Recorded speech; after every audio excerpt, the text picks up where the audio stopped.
I think the primary problem with the truth movement today is basically the many competing conspiracy theories that have pretty much emanated from people who are irresponsible. A lot of these organizations that have these conspiracy theorists as board members and leaders have literally ruined any type of rational discussion in the last 15 years regarding this. In fact, from my own personal experience, from visiting forums online, most of the conversations surround World Trade Center 7 and how it collapsed and whether it came down by controlled demolition, or CGI planes and no hijackers, and fake phone calls and fake planes, or planes dressed as the airliners, but they are actually drones with nobody inside them. Many nukes in the World Trade Center basement, all that stuff. Now, I'll leave the physics and engineering to the side because basically I'm less than a layman in terms of knowledge regarding this issue. So I'm going to leave architects and engineers off the discussion here today and focus primarily on the geopolitical context of 9/11, what I think needs to happen for the future in order to go forward instead of backwards.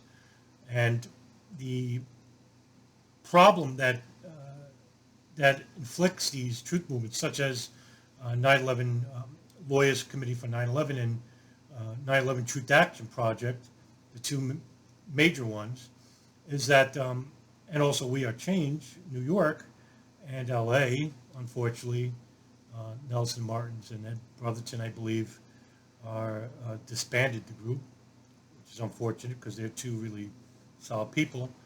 But I think what the problem with these organizations is that for so long they have been adhering to the rabid conspiracy theories that have dominated the spectrum today in terms of 9/11. I think from my personal experience, no other human event in history has been so immediately beset by irrational conspiracy theories. I mean, to the point where it's laughable. You can't get a serious conversation anywhere regarding this issue, and that's the real crime and the real abuse that people like myself or Ryan Dawson or Nelson Martins take daily, is because we are trying to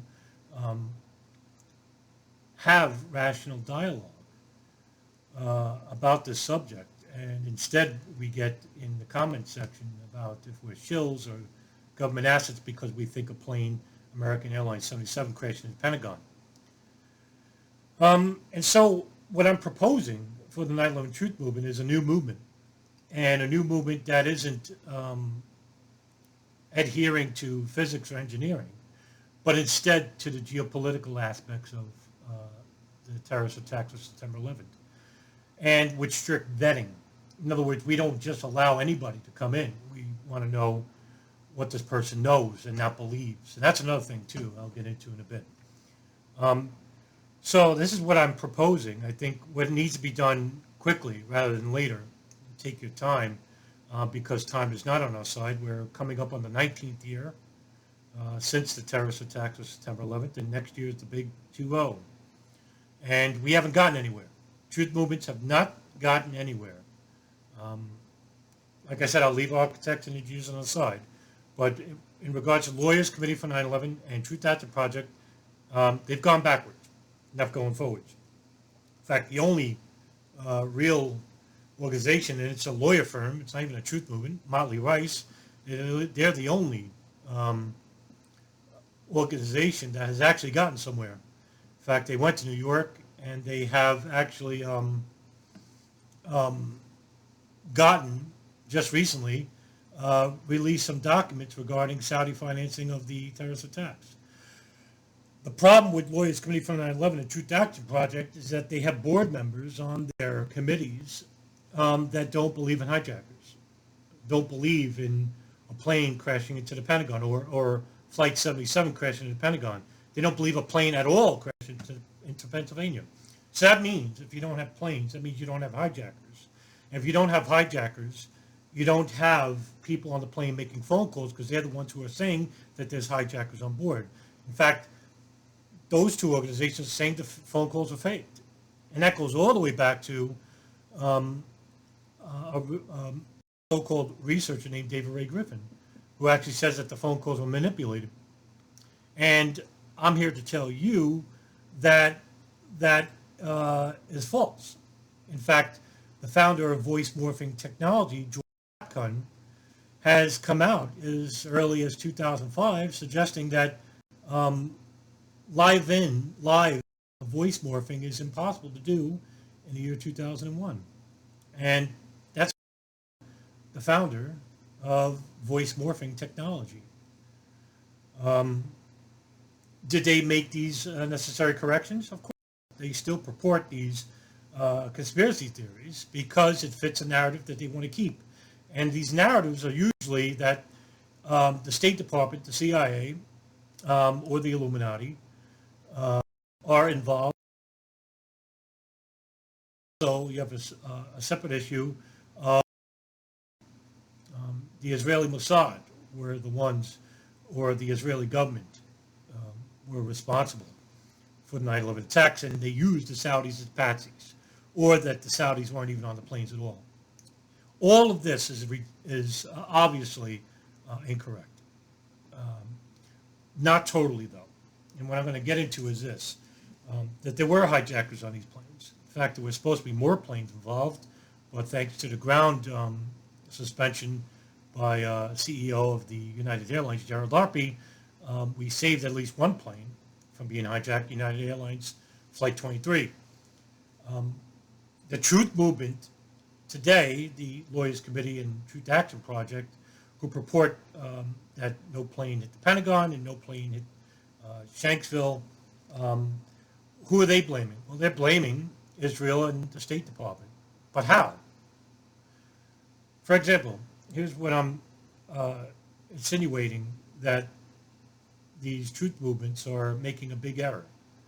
And they're basically, I don't want to say they're flat out lying. I think these people are basically victims themselves, but you have some people that refuse to change their position because they're stubborn, and they themselves don't want to be ostracized by their own organization and the subsequent disbanding of their following. Without hijackers on these planes, you don't have the CIA monitoring them abroad since 1996. You don't have German officials from the BFV, German intelligence ring, following members of the Hamburg cell who hijacked Flight 175 and 11. You don't have the Saudi General Intelligence Directorate monitoring and funding Khalid al-Mihdhar, Wafa Hazmi, and Hani Hanjour out west. Without hijackers, you don't have the Israeli Mossad using front-moving companies in New York, New Jersey, and Florida to follow the Hamburg cell in the east. That's Mohammed Atta, Marwan al-Shay'i, and Ziad Jarrah.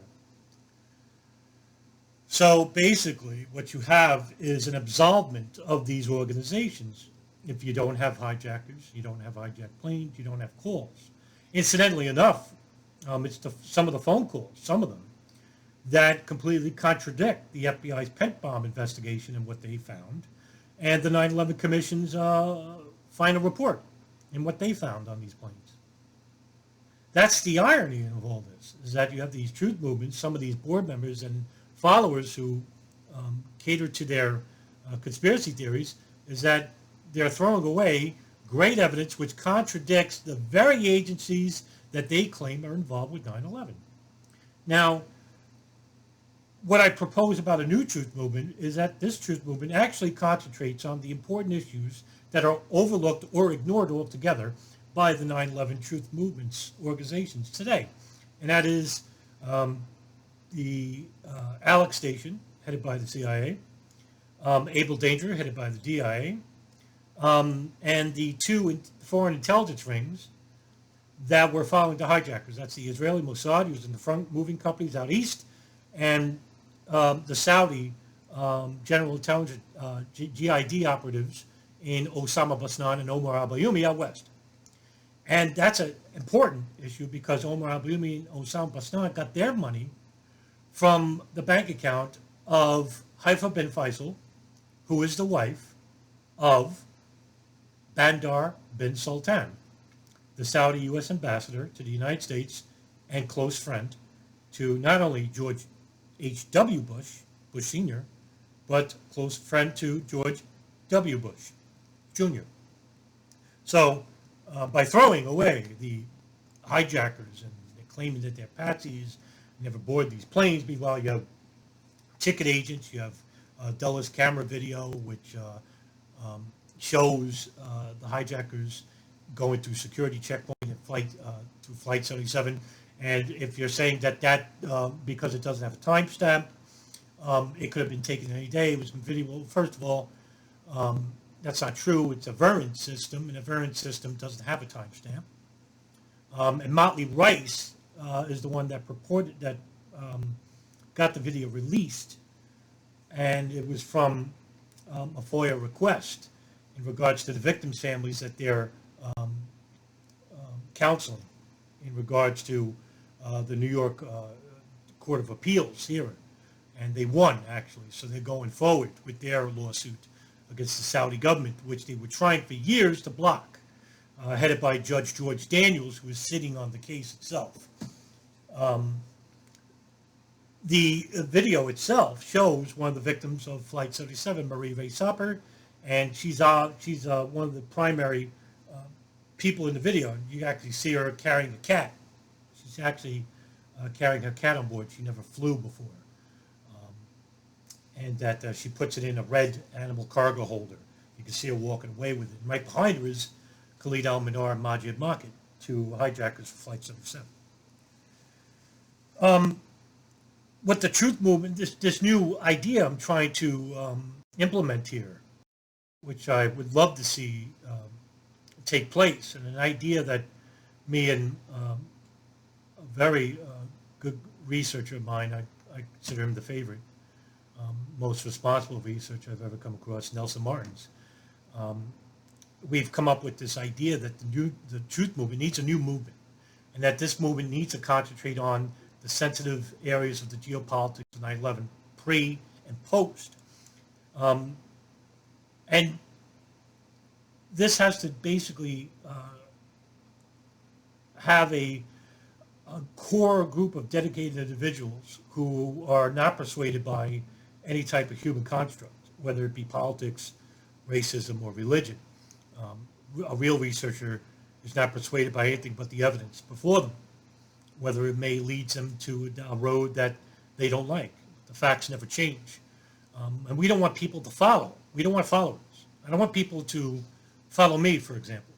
I have a website here on YouTube. I've had over 1,000 videos. I have written work on medium.com.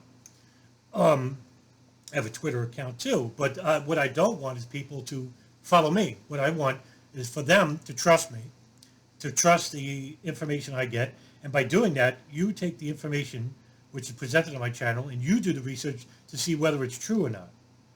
And then what I'm hoping in return is that you take that information over time and that you then spread it to other individuals. In other words, if you're the student, you now become the teacher. And that you then have other people, instead of following you, they become leaders. And that's the type of movement I want. I don't want somebody at the top of the head and, everyone else is just listening to me. And that's it. And they just believe whatever I say. No, I don't want that.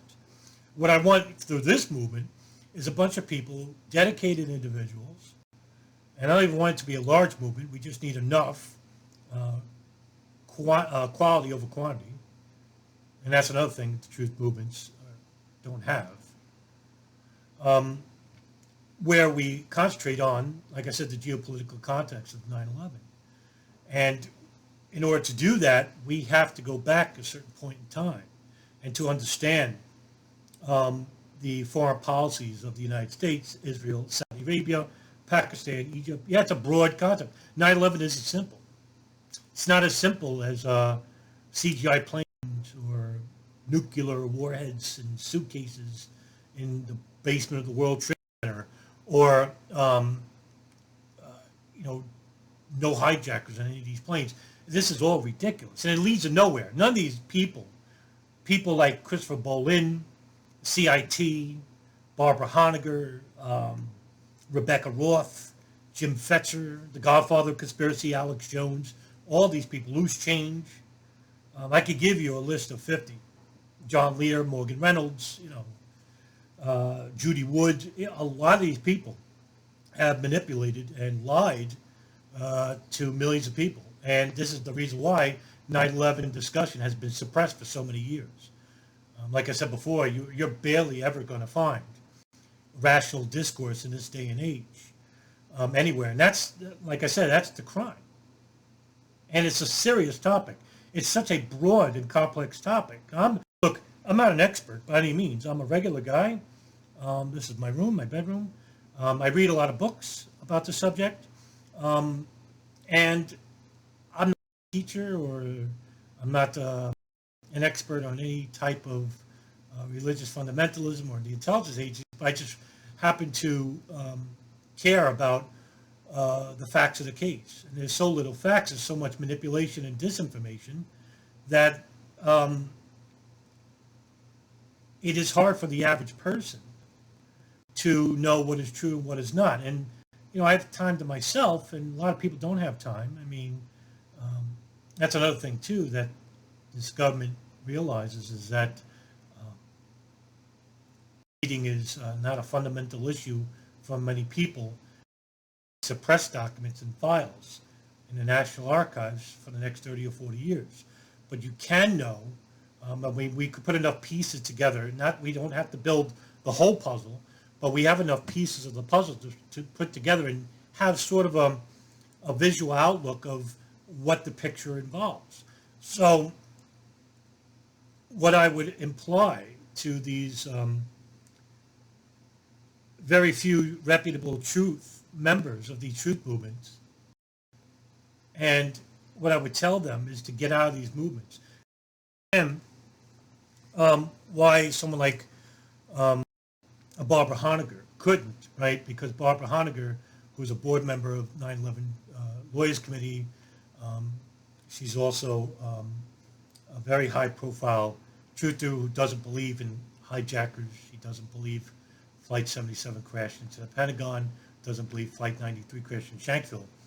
And when I used to have a Facebook account, I told her that, you can never stop believing that, because once you do, and you do tell the truth that Flight 77 did crash into the Pentagon, and Flight 93 did crash in Shanksville, that what will happen to you is what will happen to anybody who indulges in the facts of the case in these truth movements, is that she'll be chastised and denounced and thrown out of these committees, and all of her followers will basically become her detractors, and she'll be hounded for the rest of her life. It's almost like a cult, these movements. Truth Action Project, definitely, and that's a sad thing, because there are few there. The founder of it, Wayne Costi, basically left because the committee members have become, these radical theorists, and they're very fanatic. And, they join in groups, and they don't join in individuals. They're like a pack of dogs. They attack you. So that's not what truth movements, any honest truth movement would do. And that's true. And because there's hardly any plane debris at the Pentagon or in Shanksville, because we saw videos on data, there's hardly any pictures. Oh, and they, in broad daylight, they were dumping these plane debris, and nobody. Well, you have over 100 people that saw a plane hit the Pentagon. And they found 179 of the 186 people that were killed through human remains and DNA, which was sent to Dover Mortuary. In Flight 93, which is the big issue here, because Flight 93, they found more parts of that plane than any of the sites. And yeah, these planes were going at 560 miles an hour. So you're not going to get much in the way of large plane debris. Don't compare plane crashes because that's disingenuous. You got to know the trajectory of the plane, how fast they were going, was it fully loaded? So all these factors come into play. And Flight 93 was going at 563 miles an hour, nose diving into the ground. There's not going to be wings and tails. They found, incidentally, the engines of the plane, tattered in pieces, clothes of the passengers hanging from the trees, the fuselage, and, of course, the flight data recorder and the cockpit voice recorder. And what was said in the cockpit voice recording was really revealing. And that was played for the victims' families. But the transcript's online, and go take a look. And Flight 93 is the real anomaly, because according to the 9/11 Commission and to the FBI Pentagon investigation, it was 4 hijackers of that plane. And because these truth movements don't believe in phone calls, and the phone calls made on that flight was the most damning in regards to contradicting the 9/11 Commission and the FBI. 6 phone calls stated that there were 3 hijackers on board. 3. Where's the 4th hijacker? Well, if you watch the transcript, supposedly Ziad is the pilot. Well, listen to the phone calls. 2 phone calls, one made by Sandra Bradshaw and Jeremy Glick, a passenger, stated that they saw 3 men, dark-skinned males, wearing red bandanas. Take a look at Ziad picture. So that's just one anomaly, which is contradictory to the official or the incomplete report of the 9/11 Commission and the Pentagon investigation. Why are they lying about it? Why didn't the 9/11 Commission talk about the interview of George W. Bush and Dick Cheney in the White House, which is we can't even see the transcript. It's not made public. What about the testimony of former NSA analyst Thomas Drake, who gave prima facie evidence, according to him, about having information about all the hijackers before 9/11 happened, since 1999. It was the NSA who had a tap on the phone line of the Ahmed al-Hada Yemeni hub, which is basically the al-Qaeda switchboard around the world. And this hub is based in Sana'a, Yemen, which was owned by Ahmed al-Hada, a close associate of Osama bin Laden from his days in Afghanistan during the Soviet-Afghanistan War in 1979. And also he's the father-in-law to Khalid al-Mihdhar, one of the hijackers of Flight 77. The NSA had a tap on the line since 1996. How they got that number was through a tap on bin Laden's satellite phone since 1992 to 1998, when bin Laden ditched the phone. And the NSA claims that they only had the number since 98, but they had the number since 96, according to the CIA and the FBI, because they got that number because it was stated 56 times through bin Laden's phone. And they red flagged it. The CIA, who was in charge of the Ahmed al-Hada home, basically wanted the transcripts or the cables translated from the incoming and receiving calls. Now, the CIA had a listening bug inside the house, but they didn't have a tap on the phone, so they couldn't listen to the phone calls that were incoming. And that's what Michael Scheuer, who was the deputy chief of Alex Station, wanted. And the NSA rebuffed him. In fact, Deputy Director Barbara McNamara of the NSA actually said, if you try to reveal our phone line, we'll sue you and Scheuer back down. So what was said on those phone calls? So we go between 1996 and 2001. That's 5 years of daily phone call records. 5 years. And what was said on those lines? Well, according to Thomas Drake and crypto analyst William Binney, they said that they basically had all the information regarding the hijackings, that they could have stopped them. I believe. The NSA says, well, we didn't have the manpower. This is coming from former director of the NSA, Michael Hayden. He says, we just didn't have the manpower to go through all the transcripts. Which I think would be false, because this was a very important line. It's a red line, which is an important line. And they knew the importance of this operation. Now, the CIA basically monitoring the hijackers out abroad in the Malaysia meeting of 2000, in Germany, through them monitoring two known al-Qaeda Syrian operatives in Mohammed Haydar Zamar and Marmoon Darkanzali, who basically helped form the Hamburgs of Muhammad Atta, Ziad Jarrah, and Marwan al-Shayh. And if you take a look at the background of Ziad Jarrah, his family background, I'm not going to reveal it here, but to the people who cater to no hijackers and no planes and no phone calls and all these ridiculous conspiracy theories, just take a look at just Muhammad Atta and Ziad Jarrah.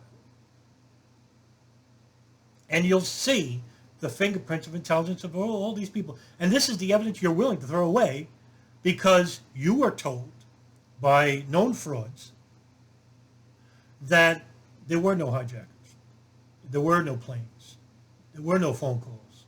In fact, these planes were drones, and that they were flown in somewhere in an underground bunker by Dobbs that kind through a joystick. That's silly. And you can't blame anybody.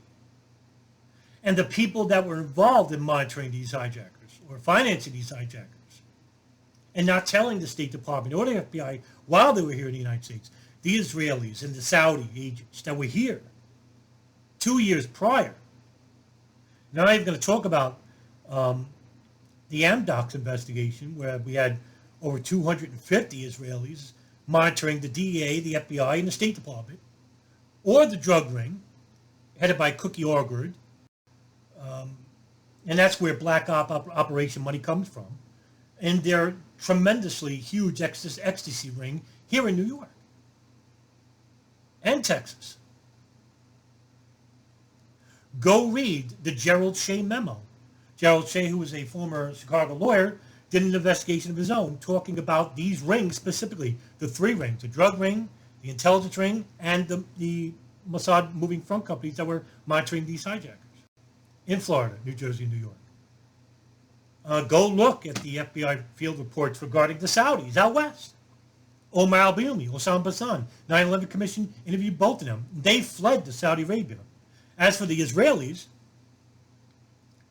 for those who are saying, oh, they were just acting like jerks celebrating the attacks,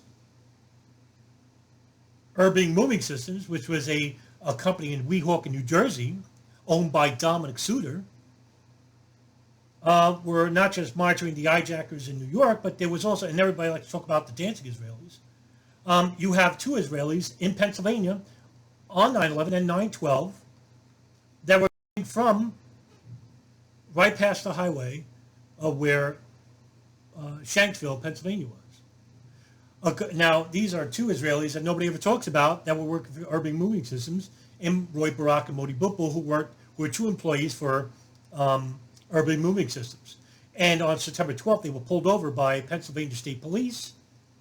And when they interviewed them and say, hey, where were you coming from? And they said, well, we were going to, we were doing a move from Ohio to New Jersey. Well, guess what? There were no furniture inside the truck. And then when they contacted the FBI, and then they released them to the FBI, when the FBI contacted Dominic Suter, and they said, what were these two guys doing in York, Pennsylvania? Dominic Suter said this. He says, I have no idea because we don't have a client outside of New Jersey because of prior day's events. Quote, I find that strange, end quote. So when the FBI wanted to interview Dominic Suter for a second time, he fled to Israel. In fact, he left the whole warehouse full of furniture. In fact, for the past few weeks prior to 9/11, they didn't move anybody. And if you take a look at the FBI report, which you can find on scribd.com or archive.org, it's partly redacted. A lot of it's redacted anyway. But if you could read between the lines, you could see that the employees, these movers that were complaining about the Israelis that were working for moving systems, condemning the United States, saying that we should take over, and they were disparaging the United States. I'm not saying that, oh, this is what Israel thinks, but you do have Israeli nationalists inside this country that don't care about the United States. They only care about the Zionist state of Israel, or their movement inside Israel, which is a Zionist movement, nationalist movement, the Likud party. That doesn't represent all of Israel. That's the same thing for like the Saudis, the Wahhabi ideology that Osama Basnan and Omar al-Bayoumi belong to, and these hijackers belong to, that don't represent Muslims worldwide. In fact, a lot of Muslims condemn these acts. And so you have a lot of these anomalies that you truthers that pertain to these conspiracies are throwing away only because you are led to believe otherwise. So stop being a follower. Become a leader. And don't allow the prejudices of your worldviews, of politics, of Israel, of Muslims, of the State Department, or of whites, of blacks, or Jews and Gentiles, and the Democrats. All that is irrelevant. Proper, careful, conductive research involves only one thing: you being truthful to yourself and to this event. Because the only thing that matters is evidence. So, what I would suggest is that a new truth movement begins. And you have this movement that caters to the areas that I just outlined. And from there, maybe in the future we can get somewhere instead of going backwards, is what these truth movements have been doing, slowly going backwards because they can't go forwards. And I basically am appalled by some of these truth organizations. I'm going to, like I said, I'm going to leave architects and engineers out of it because I don't know anything about physics or engineering. That's just being truthful. But to the Lawyers Committee for 9/11, the Truth Action Project, and We Are Change, you have basically done nothing but purport these rabid conspiracy theorists. And I take offense to it because I'm a researcher myself. I like to think that I'm a careful researcher who you basically claim I'm a shill and I'm an operative. And you're the one who looks ridiculous, not me. And I can provide evidence for everything I say. That's why I use my name and I use my face, because I'm willing to back up anything I say. And a lot of you people don't, because you have a lot going for yourselves in terms of followers, in terms of money, in terms of popularity online. But you don't debate these issues. You don't have conversations about these issues with a person who can easily dismiss your conspiracy claims, because that's exactly what's going to happen to you. But there are good people in these truth movements, really good people. They're just afraid of being ostracized and condemned by the very people that they entrusted. And that's a real crime. But I would submit to you that the sacrifice is worth it, because there's only one thing that matters, and that's the truth.